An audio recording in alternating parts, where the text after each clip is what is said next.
Today we're taking a closer look at one of the most talked about but least understood aspects of modern immigration enforcement, the surveillance technology used by U.S. Immigration and Customs Enforcement, ICE. In recent months, reporting has revealed that ICE is using a growing array of tools, from facial recognition apps to drones and data analytics, not only to track individuals suspected of immigration violations, but also to monitor protests and activists. Critics say these technologies raise serious concerns about privacy, civil liberties, and public trust. But ICE and the Department of Homeland Security insist the tech is necessary for public safety and enforcement. In this video, we'll break down what tools are in ICE's surveillance arsenal, how they work, and why their use has become controversial.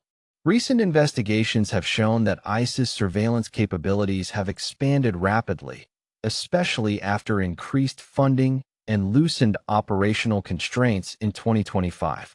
That expansion includes a range of advanced technologies, such as facial recognition software like NEC's Mobile Fortify, used in the field to scan faces and cross-check against databases, iris and fingerprint scanners that can identify individuals on the spot, drones, including high-end models like Skydio X-10D and MQ-9 Predators, used for aerial monitoring, a license plate readers that track vehicle movements, commercial spyware and phone hacking tools like Celebrite and Paragon Solution software that can extract data from locked phones.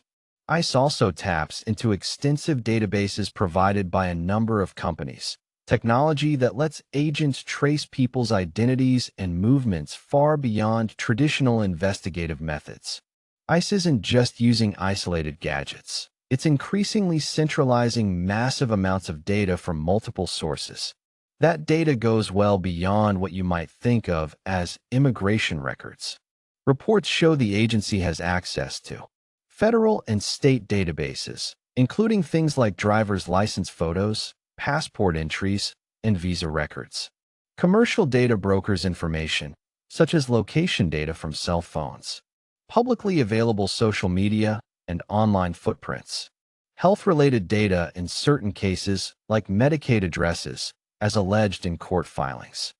This means ICE can construct detailed profiles and movement histories that might include an individual's travel patterns, where they live or work, and even their online behavior.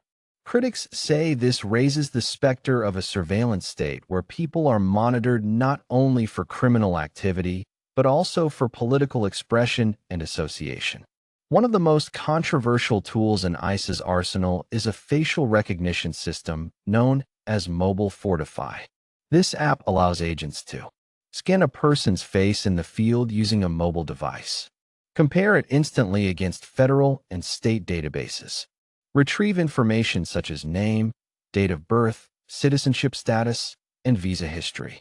According to tech reporting, this tool has been used tens of thousands of times by U.S. Department of Homeland Security personnel, marking a shift from limited, specialized use to broader, real-time enforcement activity. Civil rights advocates are particularly alarmed at the risk of misidentification, especially among people of color and others who face higher error rates in facial recognition technology. In some documented cases, individuals were mistakenly identified, leading to wrongful detentions. Some states and cities have already banned similar technology for police, but at the federal level, its use continues and is defended as a law enforcement necessity. In addition to facial recognition, ICE is deploying hardware and software that track people and vehicles in real time. Drones, especially models like the Skydio X-10D and MQ-9 Predator, give agents a bird's-eye view of operations. These can be used during raids, crowd monitoring, and even protest response, raising questions about oversight and accountability. License plate readers, LPRs, scan vehicle plates automatically and update national databases that law enforcement can access. This lets agents follow car movements without needing direct contact or a warrant.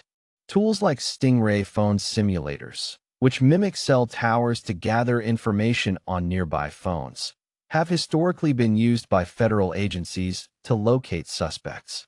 While their official use is often limited and controlled, they represent the type of surveillance infrastructure available to enforcement teams. Moreover, ICE has shown interest in commercial location tracking data that comes from smartphones, GPS, Wi-Fi signals, IP addresses, and ad tech identifiers, which can help construct movement patterns of individuals over time. Another layer of ICE's capabilities comes from spyware and data extraction tools. Products sold by firms like Cellebrite and Paragon Solutions can bypass locked devices, extract photos, messages, call logs, and app data, provide comprehensive digital histories during investigations. Such tools raise significant privacy concerns because they circumvent protections that most users take for granted on modern smartphones. Advocates argue that without meaningful safeguards, these technologies could be used on a broader population than intended, including immigrants with lawful status, protesters, or even U.S. citizens, simply because their movements or associations were flagged during enforcement operations. The use of surveillance tech has not gone unnoticed by communities and activists across the country, especially in places with high enforcement activity like Minneapolis. Grassroots groups are responding by developing public counter-surveillance tools and networks. For example, students at Rice University built a digital map that visualizes ICE raids and enforcement movements, helping the public understand where federal officers are operating in real time. Meanwhile, volunteer networks in cities like St. Paul use encrypted communications to track and document ICE movements, warn residents, and gather evidence during enforcement actions.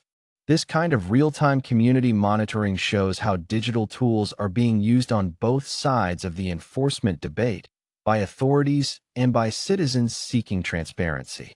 All this raises critical questions about privacy and civil liberties.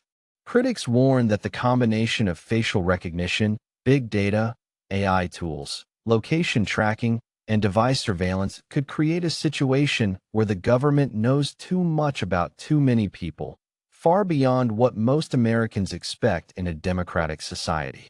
Legal scholars and civil rights groups argue that federal use of these technologies must be balanced with strong oversight, clear limits, and judicial review, especially when it involves non-criminal individuals or when used in public protests. Some states and cities have already restricted certain technologies for local law enforcement. The debate now centers on whether similar restrictions should apply at the federal level to prevent misuse. At the same time, ICE and Department of Homeland Security officials maintain that these tools are necessary for efficient and effective enforcement, saying they allow officers to identify threats, locate fugitives, and protect public safety. The expansion of ICE's surveillance tools reflects a broader shift in how immigration enforcement is conducted in the digital age. Whether you're concerned about privacy, public safety, or civil liberties, understanding these technologies is essential because they affect not only undocumented immigrants but also communities, activists, and potentially citizens. If you found this breakdown informative, tap like and tell us in the comments what specific aspect interests you the most, whether it's facial recognition, big data tools, drones, or community tracking apps. For clear, factual insights on how enforcement, technology, and immigration policy intersect in the U.S., subscribe to U.S. Travel and Immigration Update, and I'll see you in the next video.